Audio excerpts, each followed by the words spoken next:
ausência da liderança. Então, muitos líderes, muitas vezes, amados, eles podem estar presentes, mas ao mesmo tempo ser ausente. E quando é que o pastor está presente, mas ao mesmo tempo ele se torna ausente? Quando o rebanho não consegue ouvir a voz do pastor e ser direcionado por ela. Escuta, Deus não vai descer do céu e vai pegar o povo e guiar o povo para o caminho que ele deve andar. Não. O pastor, ele foi colocado nessa posição justamente para servir como guia do povo. Então, é o pastor quem vai guiando o rebanho pelo caminho que ele deve andar. E aqui a gente tem até uma outra figura que entra dentro desse cenário, que é importante a gente citar também antes de a gente entrar na matéria de hoje, que é a vida de Arão. Porque Arão aqui, ele também representa a figura de um pastor. Arão, ele está na qualidade de pastor auxiliar da igreja. E o que acontece com Arão?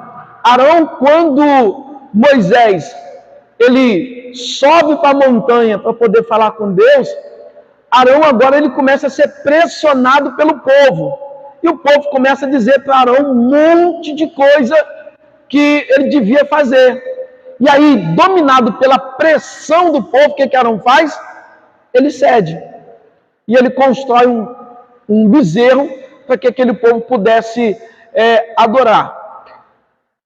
É justamente o que tem acontecido com a liderança dos dias atuais, amados. Por quê? Hoje, existe uma palavra que vem de Deus para poder nos direcionar até a terra de Canaã. Amém? É Moisés lá no monte recebendo. É o que nós temos em mãos hoje, que é a Bíblia. Porém, hoje, essa ausência da voz dos pastores concernente ao ensinar ao povo, está fazendo com que o povo agora, ele volte a se corromper como era antes. E aí, existem alguns líderes que estão cedendo a essa pressão. Então você pode ver hoje que existem várias igrejas, não são poucas, existem várias igrejas, amados, que não é questão de a igreja ter se modernizado, não, é mundanismo mesmo. O mundo ele tem adentrado dentro da igreja, porque hoje o pastor ele se sente pressionado, se diz assim, olha, se eu não permitir que essa turma aí da dancinha, do passinho, faça o que ele tem que fazer dentro da igreja, eu vou perder eles vão embora. Aí hoje se vê danças de funk em cima dos altares. E aí, o que acontece? Hoje, infelizmente, a liderança se vê muitas das vezes pressionada a aceitar esse tipo de coisa hoje dentro da igreja, porque senão vai perder o indivíduo, vai perder o grupo de pessoas. Entende? É a mesma situação em que se encontra aqui Arão. Arão, quando ele começa a ouvir o povo dizendo assim, olha, Moisés morreu, Moisés não vai voltar mais, Moisés não se faz presente, nós não conseguimos mais ouvir o nosso pastor não tem mais a direção para nós. Você imagina que essas conversas começaram a rolar lá embaixo? O nosso pastor não tem mais a direção para a gente não consegue mais ouvir a voz do nosso pastor. Mas quem está lendo o texto vai ver, Moisés está vivendo a melhor fase da vida dele. Moisés está subindo o monte, ele está conversando com Deus face a face como um amigo. Ele está vivendo a melhor fase da vida dele. Só que não adianta eu que estou aqui do lado de fora olhar para uma igreja e ver o pastor bombando, sendo que o rebanho dele não está conseguindo ouvir a voz dele, não está conseguindo ser direcionado. Então lá embaixo, certamente ouviu muito dessas conversas. A gente não ouve mais a voz do nosso líder, as coisas não estão funcionando mais. Arão, vamos fazer assim, Arão, porque assim vai dar certo. Arão, se a gente trouxer isso aqui para a congregação vai se alegrar. E aí, eles não vão mais seguir sua jornada com pesar no coração. Vai todo mundo com alegria. Arão faz o quê? Constrói um bezerro e o povo agora se corrompe. É justamente o que tem acontecido hoje. Então, para você, amados, tanto que você está liderando, você que está liderando um pequeno grupo, você que vai liderar, você que vai pastorear um pequeno ou um grande rebanho, é de suma importância que você se faça presente e a sua voz ela seja ouvida no meio do rebanho. Uma vez que o rebanho não conseguir mais ouvir a sua voz, ele acaba se perdendo, ele acaba se corrompendo. Você quer ver, amados? Quando você está de frente de um pequeno grupo ou pastoreando uma igreja, você pode fazer a experiência que todas as vezes que você se ausenta por um tempo, quando você volta, existem inúmeras mudanças que ocorreram no meio dos irmãos. Porque o ser humano ele já tem uma tendência para a corrupção. O ser humano ele já tem uma tendência para poder se inclinar às coisas erradas. Então, uma vez que ele não tem direção vinda por parte do pastor, ele acaba se corrompendo.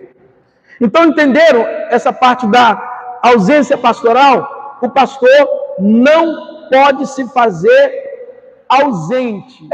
Quando nós começamos a desenvolver esse trabalho pastoral, nós precisamos ter como uma das coisas principais a serem observadas no ministério pastoral, a sua ética. O que é ética, amados? Ética é um conjunto de comportamento de uma sociedade. E o que é ética pastoral? É um conjunto de comportamento de um pastor.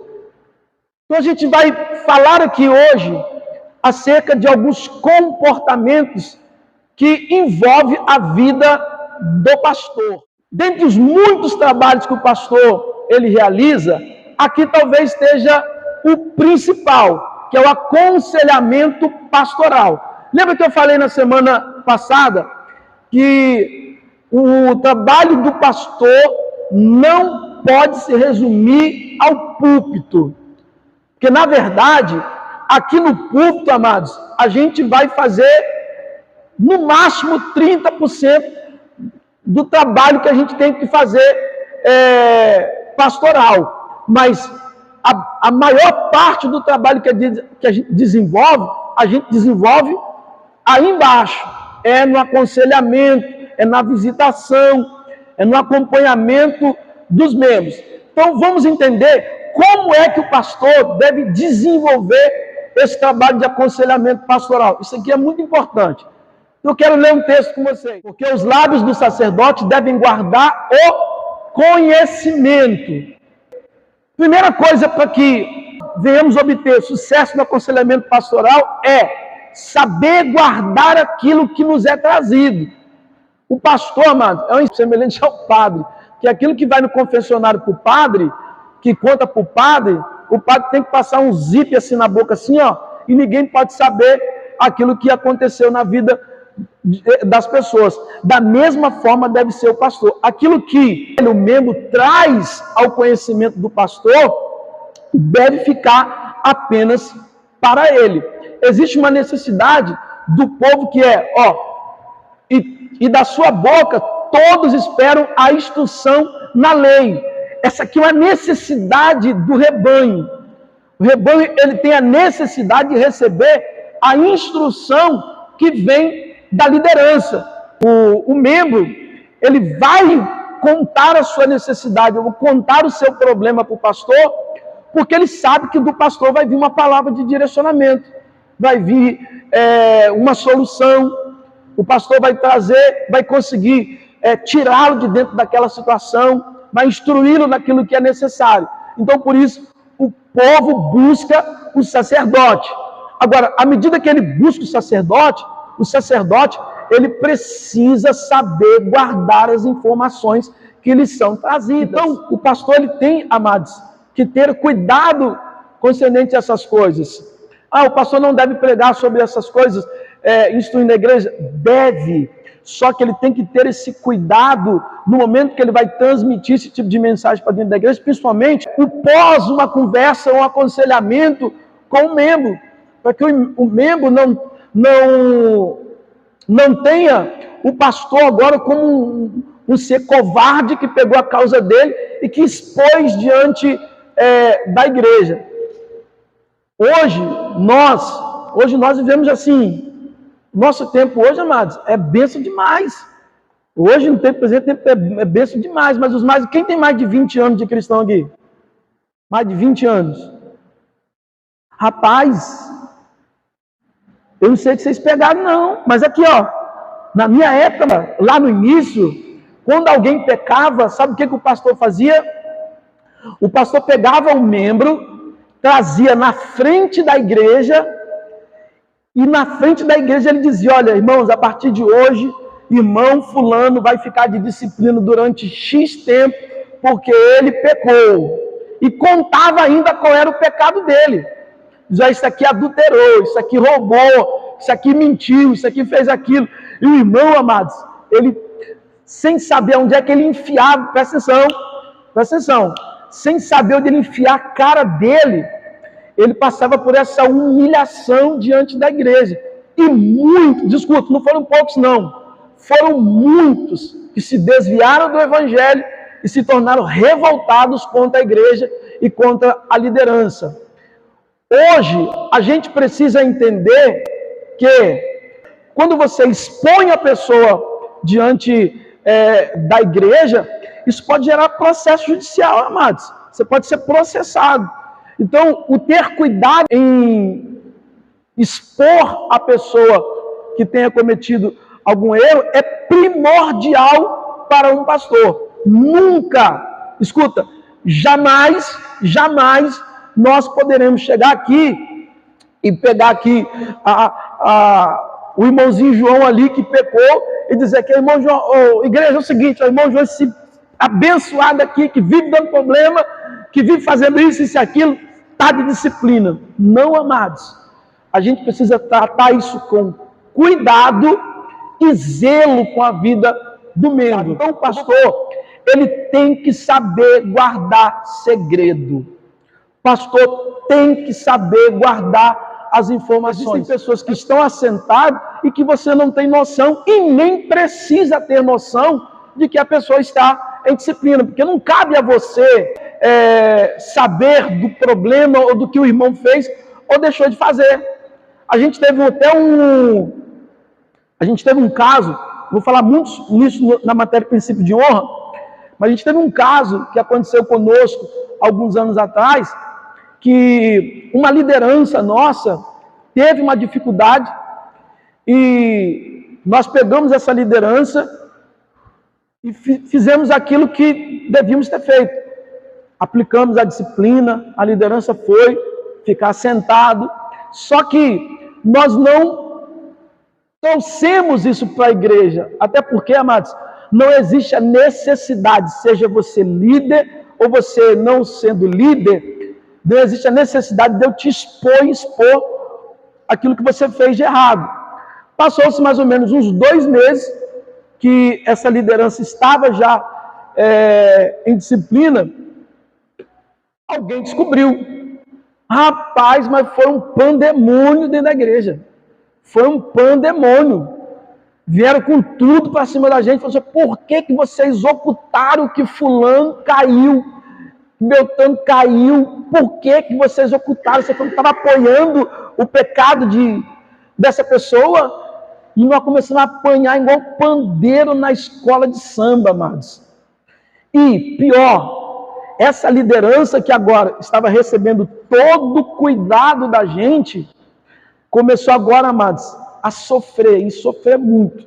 Hoje, graças ao bom Deus, ainda está de pé. Mas falo para você, quase que nós perdemos uma liderança potente. Mas uma liderança potente, quase que nós perdemos por causa do povo que quis escravizar, porque descobriu que a pessoa tinha caído. E aí, nós vamos explicar que, na verdade, a pessoa já estava 2 meses que a pessoa estava assentada, mas não era direito nosso expor essa liderança, contar o que fez, o que aconteceu, deixou de acontecer. Cabe a mim, querido, zelar pelo altar. Cabe a mim zelar pela igreja e, principalmente, zelar pela tua alma. Então, se eu, como pastor, peguei você, coloquei você assentado aqui, estou cuidando da sua alma, basta.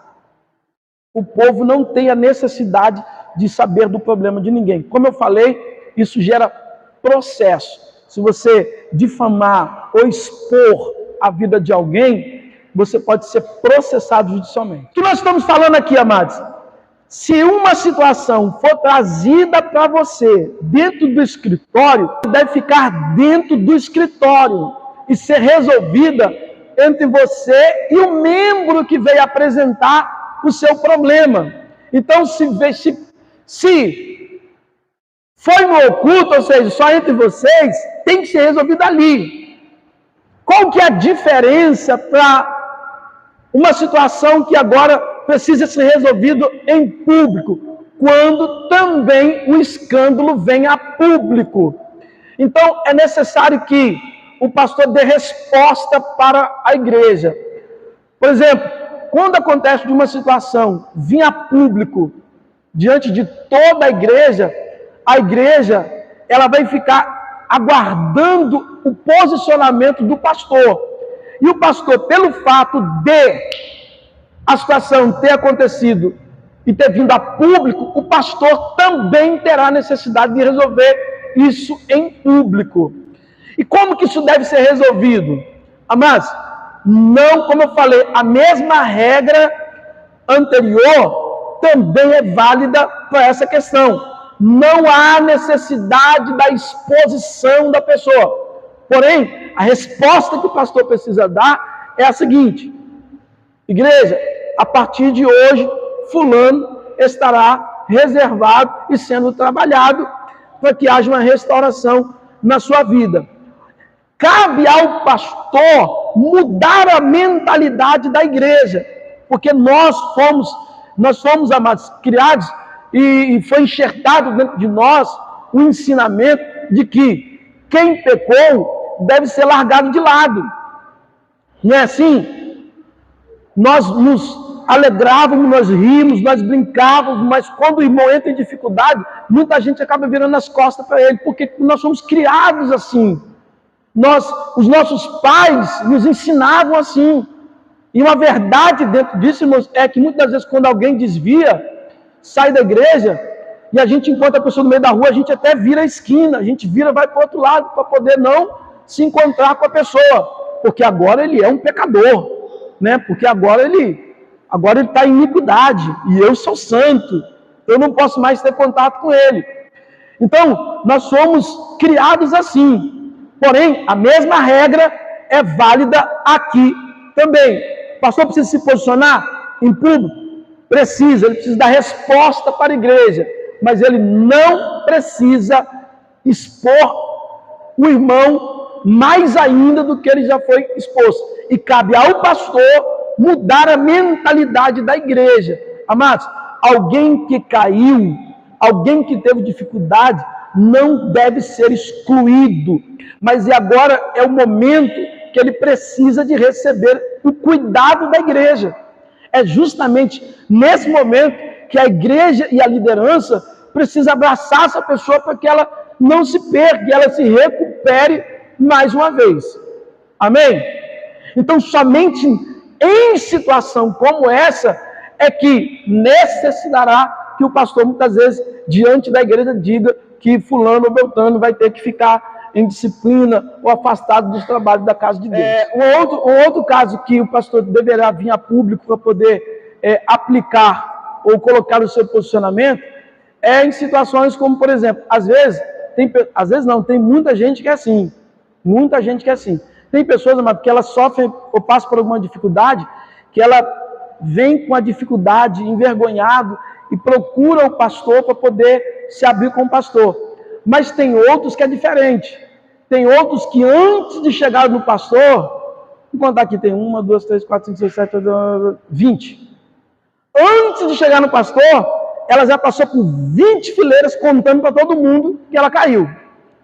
E então, antes do pastor saber, toda a igreja já sabe que ele traiu a esposa, que ele traiu a mulher.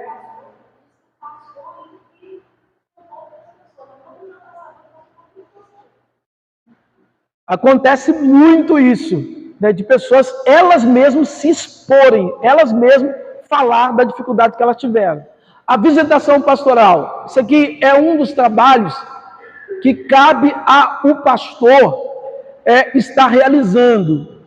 E é fundamental que o pastor tenha esse trabalho aqui como uma das prioridades no desenvolvimento do seu ministério pastoral, que é a visitação. Então é fundamental que o pastor faça visitas. Os membros de uma congregação devem ser acompanhados junto com as suas famílias. Só que quando nós chegamos para realizar esses trabalhos, amados, é preciso ter prudência. O pastor, no seu trabalho de visitação, ele precisa ter prudência. Porque as maiores dificuldades que vêm para a vida de um pastor é justamente quando ele age de forma imprudente, desenvolvendo o seu ministério. Principalmente quando se diz respeito à visitação. Ah, mas eu tenho uma intimidade daquela assim com a Esther. Esther é minha ovelhinha. Esther é minha ovelhinha, eu tenho uma intimidade muito grande com ela. Aí eu chego na casa da irmã Esther, quando chego lá, o Bruno não está em casa, o esposo dela. Eu entro? Não! Porque não é prudente o pastor estar no ambiente a sós com uma irmã. Assim como também não é prudente, no caso da pastora mulher, estar na casa do irmão, cuja esposa dele também não está em casa. Então, por mais que a necessidade seja real, amados, aguarde pela presença do esposo, ou dos filhos, ou do tio, de papagaio, de periquito, mas nunca entre sozinho. Eu passei uma prova uma vez, amados, com um irmão que andava comigo. Esse menino fazia muita obra comigo, né? A gente ficava para cima e para baixo. E aí, uma certa feita, a gente ia fazer uma visita. Santo de Deus! Quando a gente chega na porta da casa, a porta estava aberta, e aí, os meninos na fé fazem o quê? Fulano não ouve, a porta está aberta, a gente foi colocando a cara para dentro. Quando fomos colocando a cara para dentro, sai a irmã nua de dentro do quarto, irmão. Rapaz, o sangue de Jesus tem poder. Já foi, irmão. Já foi. E agora? A irmã ficou terrivelmente envergonhada. Foi difícil para ela poder receber a gente. Mas por que isso aconteceu? Imprudência de quem? Dela ou nossa? De quem? Nossa! Porque ela está dentro da casa dela, meu santo. Vai falar para mim, você fica dentro da sua casa de terno e gravata? Ninguém fica, amados. Quem já saiu aqui de toalha de dentro do banheiro e foi para o quarto? Todo mundo. Não é? Você está dentro da sua casa, você está no seu lugar de privacidade. Agora, cabe a mim, como líder, como pastor, ter prudência quando eu vou te visitar, amados. Se eu chamei na sua casa, mesmo que a sua porta esteja aberta, eu não tenho liberdade para poder entrar se você não me convidou. Sabendo que, meu amado, tudo pode estar acontecendo lá dentro. Eu chamei aqui fulano, não atendeu. Pode ser que lá dentro esteja até acontecendo alguma coisa na hora, amado. Vocês estão entendendo? Então cabe a mim como pastor, cabe a nós como pastor ter essa prudência no trabalho de visitação. Sem contar, amados, sem contar que quando você vai visitar uma casa sozinho, é por isso que eu sempre falo, no trabalho de visitação, não vá sozinho. Nunca vá sozinho. Sempre leve alguém junto com você. Pastores, líderes que vão agora fazer a visitação, nunca vão sozinho. Deve sempre levar alguém junto com você, porque, amados, de Deus, principalmente quando se diz pastores, o que tem, eu estou falando pastores, mas sim, tanto mulher quanto homem, tá?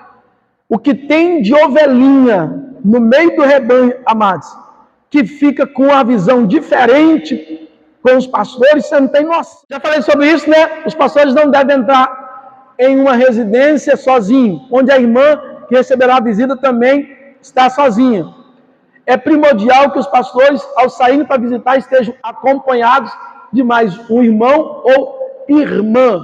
De preferência, os pastores que são casados, que estejam junto com as suas esposas, junto com seus maridos, tá? Eu vou para uma visita, eu sou casado. Aí eu vou para uma visita. A minha esposa não pode ir. Vão lá comigo, Juliana, na visita comigo? Não. Se a sua esposa não pode ir, chame um irmão para ir com você. Mas não leve outra mulher para poder estar indo junto com você numa visita a qual sua esposa não pode se fazer presente. Ou vice-versa. Se você não pode estar com o seu marido, chame uma irmã para poder estar indo lá junto com você. Amém? Principalmente, amados, é claro que para a imagem das mulheres, algumas coisas acabam pesando um pouco mais. Então, as mulheres precisam ter um cuidado especial concernente a isso aqui. Porque mesmo que muitas das vezes você esteja em duas, mas se você vai visitar a casa de um irmão e esse irmão está sozinho, não é prudente. Certo? Então, se vocês vão visitar a casa de um irmão, vá com mais uma irmã, mas leve um irmão também. Tá? Não é prudente você estar indo duas irmãs na casa de um homem. Jamais. Faça aí, Andressa. Volte aqui, por favor. Amados, preste atenção em tudo isso daqui, porque eu adianto para vocês que o maior número de questão na avaliação está no que nós estamos aplicando hoje, tá? Vamos lá, o pastor não deve concentrar a sua atenção apenas em visitar pessoas de boas condições financeiras, e sim todos que fazem parte do rebanho. Amados, isso aqui é muito importante. Existe uma necessidade hoje da igreja? Existe. E muitas das necessidades faz com que os pastores acabam cometendo erros gravíssimos. E um deles está aqui. Às vezes, pelo fato do pastor estar querendo segurar pessoas que têm condições financeiras boas, às vezes o cara tem um dízimo de R$2.000, R$3.000. Esse cara é a galinha de ovos de ouro da igreja. Aí o pastor fica paparicando o indivíduo o tempo todo na casa dele. Não faça isso. Não faça isso, porque você vai estar negligenciando o seu ministério, o seu chamado. É preciso que o trabalho de visitação que está inserido dentro do cuidado ao rebanho seja realizado com todos que fazem parte do rebanho, desde o mais pequeno ao maior da casa, do mais pobre ao mais rico. Todos devem ser atendidos na mesma proporção, é claro, equivalente à necessidade de cada um. Às vezes o rico vai ter uma grande necessidade, você vai dar para ele o que ele precisa. Às vezes o pobre vai ter uma necessidade maior, você vai dar para ele aquilo que ele precisa. Mas tenha cuidado, porque, amado, o dinheiro não é errado você ter dinheiro, buscar recursos para a igreja, mas tenha cuidado para que o dinheiro acaba não corrompendo o seu ministério. Então, é preciso ter esse cuidado aqui, amados, no momento de você montar a sua agenda de visitação, você pense num todo, na necessidade de todos, na mesma medida. Amém? Dúvidas concernentes a isso? Comportamental, ela precisa realmente, assim, que nós venhamos ter esse entendimento, porque às vezes a pessoa que se comporta mal aqui, ela se comporta mal lá embaixo também. Né? Às vezes, como eu falei, às vezes principalmente as mulheres, sentar de perna aberta, amados, e ficar chamando a atenção, hoje com a forma, principalmente que as moças se vestem, às vezes, de uma forma extremamente, amados, com roupas coladas, chamando a atenção. Para você que carrega uma imagem de pastor, de pastora, isso aqui você precisa ter um cuidado. Esse dia eu estava no Instagram, e aí estava lá um pastor lançando um convite para um culto que ia acontecer na igreja dele no domingo. E pasme, amados, A esposa dele, acho que era a esposa dele, só podia ser. Não tinha como não ser, gente. Mas a mulher estava do lado, cara. E ele pega a câmera assim, e aí ele começa a falar, amados. E ele vira a câmera convidando o pessoal para vir no culto de domingo. E ele desce a câmera em cima dos seios dela, que está com um decote enorme. Fala, pastor, não sei quem, tem um negócio bom para poder te dar domingo. E apontando para os seios da mulher, cara. Você tem noção do trem desse? Essa questão, então, é como eu falei, essa questão comportamental, ela não é só aqui, aí embaixo também. Você precisa entender, amados, que você precisa andar com decência e evitar essas coisas aqui. Oi, amados, se você vai assistir algumas lives de alguns cultos que você vê algumas pessoas dessa maneira, você vai acompanhar os comentários, são coisas assim, absurdas que se fala. Isso traz escândalo para a igreja e para aqui. Então, amados, os pastores devem ficar, ou não devem ficar se coçando, sentar de pernas abertas, coçar partes íntimas, não deve ficar colocando o dedo no nariz, limpando o salão de festa, né, na frente dos outros, dedo na orelha, ou dormindo no altar, como acontecia muito antigamente, quando tinha cadeiras no altar, né, ficava aquela turma dormindo, cochilando, enquanto o pau estava quebrando aí embaixo, estavam os pastores aqui embaixo dormindo. Passe. Pastor deve ter cuidado com as brincadeiras. Pastor deve ser sorridente, deve ser simpático e acessível, mas deve ter cuidado com as muitas brincadeiras, para não ser confundido e acabar perdendo o respeito das pessoas. Amados, isso aqui é interessante, porque existem alguns pastores que são realmente brincalhão, são simpáticos, e não há problema o quanto a isso, você ser simpático, você brincar. Só que tudo tem que ser feito com moderação. Tudo tem que ter limite. Por quê? Porque se você for visto como um pastor brincalhão o tempo todo, o rebanho não vai ter respeito algum com você. Então, na hora de você ter que trazer uma palavra de peso, de direção para o rebanho, eles não vão te escutar, porque eles não vão te respeitar. Pastor, não deve falar de outra liderança. O pastor não deve falar de outras lideranças, principalmente de outros pastores. Toda vez que o pastor falar de outros, o mesmo estará sendo mal visto pelos seus próprios ouvintes. Toda vez que você for falar mal de um outro pastor para alguém, é você quem vai estar sendo mal visto pelos seus ouvintes. É você que vai ficar com a má fama diante deles, que não seja uma coisa que você ouviu de terceiro. Amados, coisas que você ouviu de terceiro, nem coloque pauta, porque às vezes o terceiro vai vir trazer uma fofoca e vai te envolver no meio daquilo ali, e quando você menos percebe, você está falando mal da vida dos outros, falando mal de outros pastores. Estão entendendo?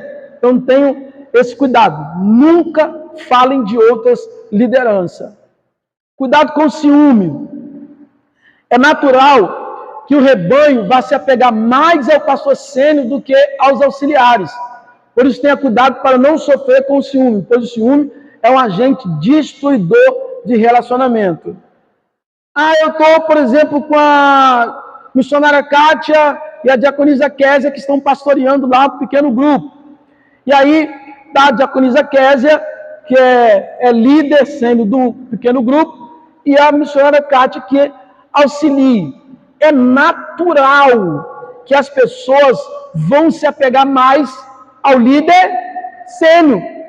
Agora, por mais que você esteja auxiliando no trabalho, e você trabalhe mais do que o pastor sênior, é natural que o povo vá se apegar mais a ele. E você precisa ter cuidado para que o espírito do ciúme não possua sua vida, até porque, meu amado, eu falo sobre isso aqui numa palestra que nós temos também, falando sobre o espírito do ciúme. Alguém já ouviu falar desse espírito? Alguém já ouviu falar do espírito do ciúme? Amado, ciúme é um demônio que atua para destruir relacionamentos. Números capítulo número 5, Moisés fala sobre isso, que quando o espírito do ciúme vinha, o casal, referindo-se à questão familiar, o casal tinha que vir até o sacerdote iria impor a mão sobre eles, ministrando a vida deles e quebrando as maldições que o espírito do ciúme trouxe para destruir o relacionamento. Se você for buscar dentro da Bíblia, a Bíblia diz que Saul, ele amava Davi. É ou não é? Quando é que Saul passou a querer matar Davi? O dia que as mulheres entraram cantando na cidade dizendo: Saul matou 1000 e Davi matou 10.000. Saul começou a ter ciúme de Davi e agora quis matar Davi. Raquel, a Bíblia diz, amados, que esposa de Jacó amava mais ela do que a irmã. Eles tinham um relacionamento maravilhoso, um casamento lindo, porém Raquel não dava filhos. E Leia, sua irmã, dava filhos. E aí um dia ela ficou atribulada, sentiu-se enciumada, porque a irmã dela dava filho, ela não. Ela virou para Jacó e falou: dava filho, isso não morro. Me dá filho, isso não morro. E Jacó olha para ele: sou algum Deus para poder abrir sua madre? Eu tenho te amado mais do que qualquer coisa. Por que você está atribulada dessa forma? E aí, um casamento que era perfeito, passou a enfrentar crise por causa do ciúme. Então, amados, às vezes você vai ter um líder maravilhoso, você vai ter um líder sênior potente, você vai ter um líder sênior que é uma bênção na sua vida. Mas se esse demônio tomar conta da sua mente e você achar que o seu líder está sendo mais valorizado do que você, que ele está sendo mais aplaudido do que você, o diabo ele vai acabar roubando o relacionamento de vocês, porque é para isso que ele vem. Ele é um agente destruidor de relacionamentos. Então tenham cuidado com o ciúme. Se alguém está aplaudindo o seu líder, aplauda você também e fique feliz porque o seu líder está sendo honrado. Cuidado com os bajuladores. Pessoas bajuladoras são conhecidas como puxa-saco.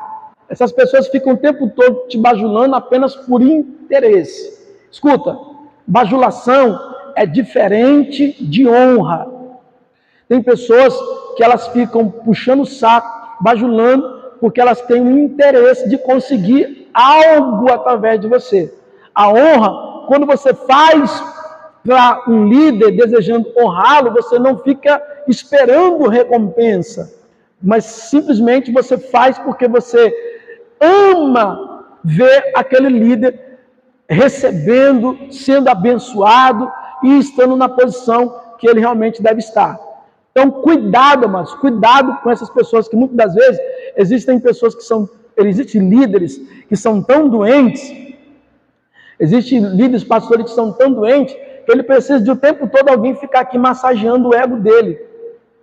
Você quer ver? Tem pastores que pregam o sermão no domingo, amados, e se não chegar, quando ele descer o altar, se não tiver alguém para dizer assim: nossa, que mensagem poderosa, você pregou muito hoje, hein? Você fez o fogo cair, hein? Se não tiver alguém para poder falar isso com ele, ele vai para casa batido. Mas por quê? Porque ele tem essa necessidade de ficar o tempo todo sendo bajulado, o tempo todo alguém massageando o ego dele. Cuidado, amados, cuidado com esse negócio de alguém ficar o tempo todo te bajulando, falando, puxando o seu saco, porque essas mesmas pessoas que fazem isso por interesse são as mesmas pessoas que, quando tiverem ali a oportunidade de massacrar você, eles vão fazer isso. Essa questão do pastorado feminino, existe algo, amados, que muitos rejeitam quando a gente fala, mas que é uma verdade.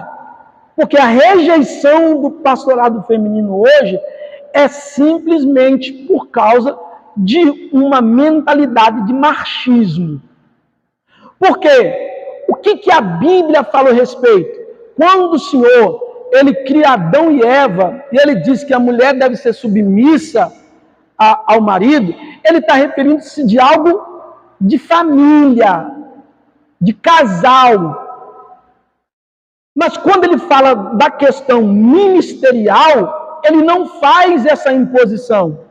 Ah, bispo, mas tem vários textos na Bíblia, e a gente vai destrinchar, eu estou tentando resumir aqui, porque a gente já vai encerrar, Mas tem vários textos na Bíblia que falam que a mulher deve ficar calada dentro da igreja, que a mulher não deve falar. Vamos pegar só um trechozinho para a gente poder entender? Existe uma linha que acredita que o ministério feminino no campo pastoral não deve ser efetuado, porque não existe um texto escrito que defenda a prática do pastoreio feminino. Aí eu coloquei aqui o seguinte: se a gente for olhar, irmãos, se a gente for trabalhar dentro dessa perspectiva, nós também não podemos defender o caso da Trindade, porque a Trindade não está escrito dentro da Bíblia, certo? Mas o fato de não estar escrito significa que não existe a Trindade? Não existe Trindade, irmão? Existe, mas está escrito na Bíblia? Não, mas a gente sabe que existe por todo o ensinamento que a Bíblia nos traz, certo? Passa para mim, por favor. Efésios capítulo 4, presta atenção aqui. Efésios capítulo 4 diz assim, verso 8, que é o mesmo capítulo que a gente está utilizando, esse aqui é o mesmo capítulo que a gente está utilizando para poder falar sobre 5 ministérios. Lembra? Lembra, verso 11? Que Deus deu uns para pastores, apóstolos. Aqui nós estamos falando do verso 8, que é o contexto do versículo que nós estamos trabalhando para os 5 ministérios. Vamos lá, verso 8. Por isso diz, subindo ao alto, levou o cativo cativeiro e deu dons aos. Só que essa palavra homens aqui, que esse dom aqui, querido, está falando de dons ministeriais. Existem 3 tipos de dom, tá? Dom ministerial, dom espiritual e dom natural. O que são os dons naturais? Às vezes a pessoa, irmão, nasce com a voz linda, perfeita, assim, tipo a minha. Alguém pega um violão, amados, e tem uma habilidade para tocar, que é uma coisa extraordinária. Dons naturais. Dons espirituais. O que são dons espirituais? Revelação, interpretação, profecia. O que mais? Ajuda aí, gente. Discernimento de espírito. São dons espirituais.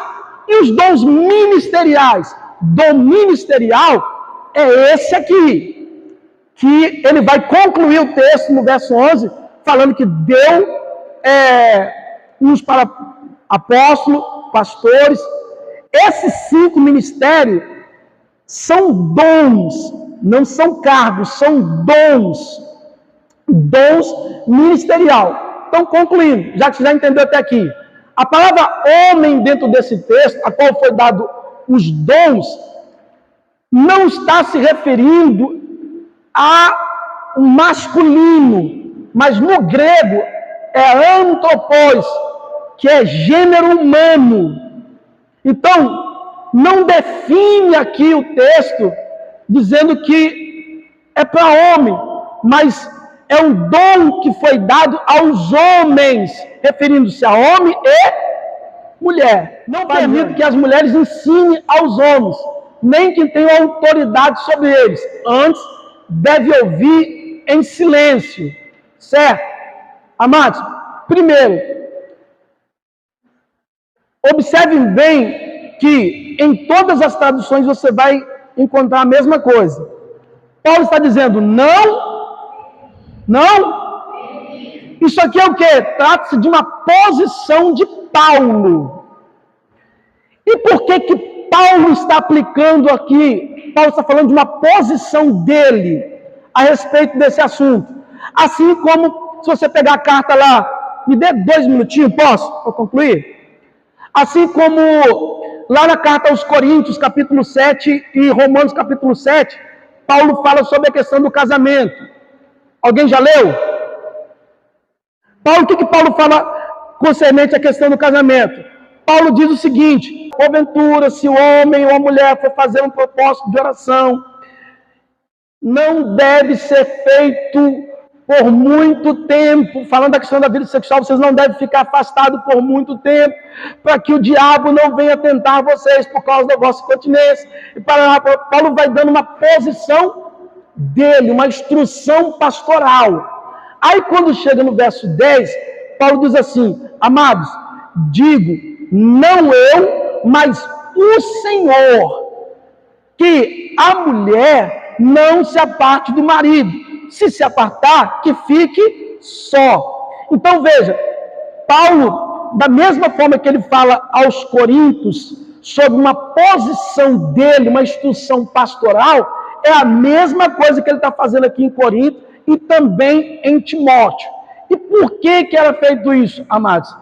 Por duas questões. Uma, Corinto, e também ali a questão de Timóteo. Naquele tempo, havia alguns templos que usavam-se para adoração a deuses pagãos. E havia uma cultura muito forte naquele tempo, que eram muito utilizadas as mulheres para adoração a esses deuses pagãos. Esqueça agora o nome da deusa que era utilizada, lembra? Deusa Diana, e tinha uma outra também, Afrodite, a deusa Afrodite. E aí o que acontece? As mulheres, elas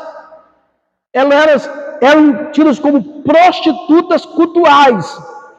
E havia uma quantidade de mulheres que ficavam dentro do templo e outras que ficavam fora do templo.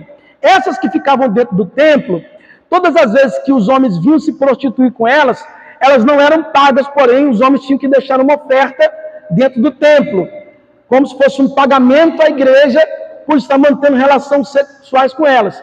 E a história diz que do lado de fora havia cerca de 1000 mulheres que também eram prostitutas, que elas tinham o papel de atrair os homens para dentro do santuário. Essas mulheres, elas eram vistas como sacerdotisas dentro do templo. Então o que acontece? Quando os apóstolos começaram a pregar o evangelho, essas mulheres, elas começaram a se converter. E aí o que acontece? Elas queriam ter o mesmo papel que elas tinham na igreja, lá no templo da deusa que elas cultuavam. E aí o que acontece? Elas começaram a trazer muitas coisas que traziam confusão à mente dos homens e das mulheres. O que Paulo fez? Paulo se levantou e disse assim: irmãos, a partir de hoje, mulheres aqui não devem abrir a boca.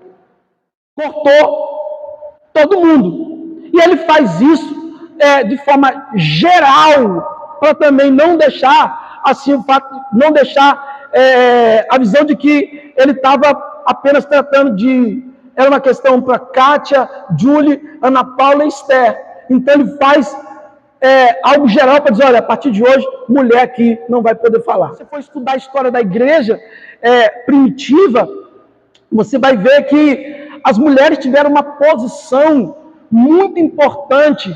Inclusive, algumas são citadas pelo apóstolo Paulo. O apóstolo João, a gente vai falar isso na próxima aula, mas uma das suas epístolas, João, ele manda uma carta direcionada a uma mulher e fica claro que esta mulher que é a líder da igreja. Paulo fala com Lídia, né?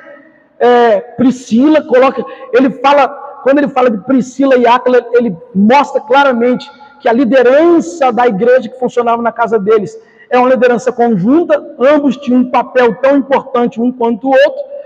Também o apóstolo João também faz essa referência lá na frente. Hoje, amados, o que acontece? Infelizmente, e eu falo infelizmente porque a sua grande maioria, os homens, eles definiram que as mulheres não podem exercer um ministério de liderança. E principalmente ser pastora. Só que pastor não é um cargo, pastor é um dom.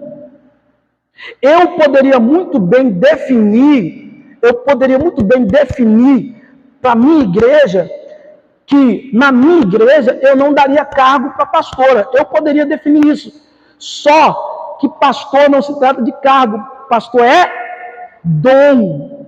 E o dom quem dá é Deus. E aqui fica muito claro, amados, que o Senhor, ele não se limita à questão de sexo. E principalmente, para a gente poder encerrar aqui e orar. Amados, convenhamos, né? Convenhamos. A mulherada hoje em dia está dando um show, né? Pode colocar de pé, eu já vou orar, né? Mas presta atenção aqui nessa última informação. Hoje em dia, os homens, eu louvo a Deus por a vida de alguns homens aí, mas cá para nós. Olha aqui, presta atenção aqui. Cá para nós, amados. É minoria, tá? Porque a maioria dos homens aí, rapaz, tá difícil trabalhar com esses caras, tá? Tá difícil, amados. Não é? Você chama a igreja para um trabalho de consagração. Se tiver 20 pessoas, 17 é mulher, 3 é homem. É assim ou não é, irmão? É ou não é? A mulherada tá dando um show, mano. Agora, cá para nós. Por favor, me responda com sinceridade. Me responda com sinceridade. Você acha que Deus ia deixar a obra dele falir só porque tem um monte de manequim de altar aí, irmão, que quer ficar em cima do altarzinho assim, com as perninhas cruzadas assim, ó, e deixar o pau quebrar embaixo? Ah, meu amigo. Sabe o que Deus está fazendo? Deus está levantando as mulheres para poder realizar um pastoreio de excelência. Ah, Deus quer que as mulheres brilhem mais do que o homem. Deus não está nem aí para quem brilha, irmão. Ele quer que o propósito dele seja cumprido. E ele vai fazer isso com quem se coloca na posição para que ele possa fazer. Antigamente, amados, olha, lá no tempo antigo, olha a história, lê a história da igreja que você vai ver, amados. Lá na história da igreja você vai descobrir, sabe o quê? Que nenhum de nós poderia nem sequer pegar a Bíblia para poder ler. Não podíamos. Só quem podia pegar a Bíblia e ler ela, irmão, era o Papa. E o Papa, ele ensinava, no caso os bispos naquela época, né? Depois que transformou o Papa, ele lia e dava a interpretação que ele queria para o povo. Aí quando veio na época de Martinho Lutero, meu filho, ele falou, tá errado esse negócio aí, vai. Não, tá errado. Vamos mudar esse negócio, vamos mudar essa história. Martinho Lutero não, né? Desde John Wycliffe, John Hus, John Wycliffe, já vieram batendo nessa questão. Não, está errado, a gente precisa mudar isso daí. Então hoje mudou-se, que a gente hoje não depende de alcançar a sabedoria, o entendimento, o conhecimento, esperando pelos líderes da igreja. Nós temos esse acesso, entende? Então hoje as mulheres descobriram que pode usufruir desse acesso que foi dado a elas. Antigamente só se via doutores em cima dos altares. Hoje se vê muitas mestres ensinando com excelência.